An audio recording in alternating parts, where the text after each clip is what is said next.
Oikein hyvää päivää, että sä tervetuloa katsomaan uutta videota. Tänään me tehdään Setup Tour. Eli tänään mä esittelen teille mun setupin. Aloitetaan tästä pöydästä. Tää on tämmönen normali, aika iso pöytä. Tämmönen laskipinnoite. Se on aika hieno. Se näyttää paremmalta sitten, jos tää on vähän pyyhitty. Vähän on jotain. Ja tässä on jatkoa kaikka.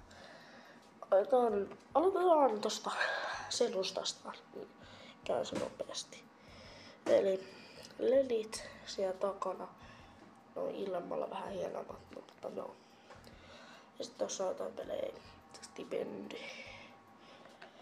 Ja sit mennään... Sit mennään tähän hiirimattoon. Tossa. En tiedä, onks tää se merkki vai onks se toi. Kertokaa kommenteissa, mä en tiedä näistä osioista mitään. Tämmönen tosi pitkä, tähän mahtuu näppäimistö ja hiirellä on tosi paljon tilaa. Mulla on tärkeintä, että hiirellä on tosi paljon tilaa. Mutta hiirestä puheen ollen mennään seuraavaksi tähän hiireen. Tää hiiri, se on...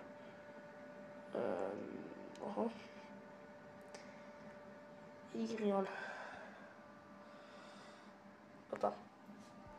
ton merkkinen. Toi on joku G. Tää näkyy vähän huonosti. Tässä on. Otetaan valo.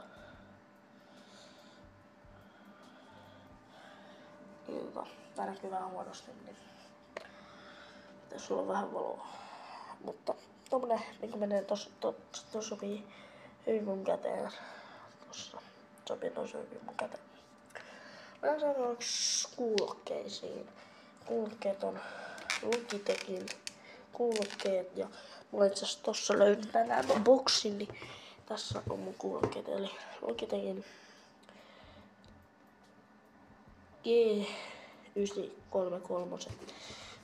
On vaan ihan hyvät. Mut paremmat vois ollakin.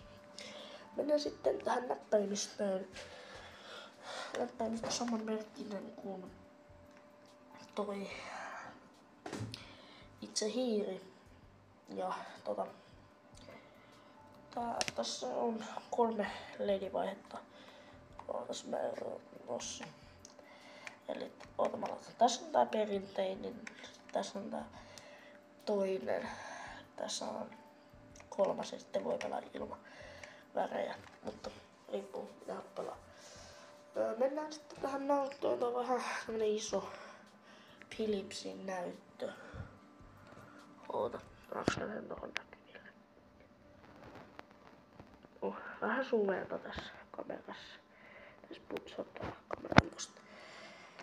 Näkyy vähän eli. Mutta näettekin tosta taustasta niin. Se on toi Republic of Gamersin kai tää kone. Tässä on jo tossa ledit ja sitten pyörii tosi hyvin. Tämmönen sivu ja eka sivu. Hyvä tuuletin mun mielestä. Ja semmonen tosi hyvin pyörittää tosi paljon tallennustilaa esim. Paljon. Mutta kyllä on hyvä kone. En tarkalleen tiedä näistä mitään. Sitten tässä on niinku mun varanäppäimistä ja jos on vähän ilmi. Mutta kiitos katsomaan tämän videon. Nähdään ensi videossa. Ja jos joku haluaa tietää mun pelejä, niin tossa näkyy. On Fortnite, se on tuo Epic Gamesissa. Kattaa Daft, mut Fortniteissa. Kiitos katsomaan videon. Nähdään videossa. Se ois moi moi!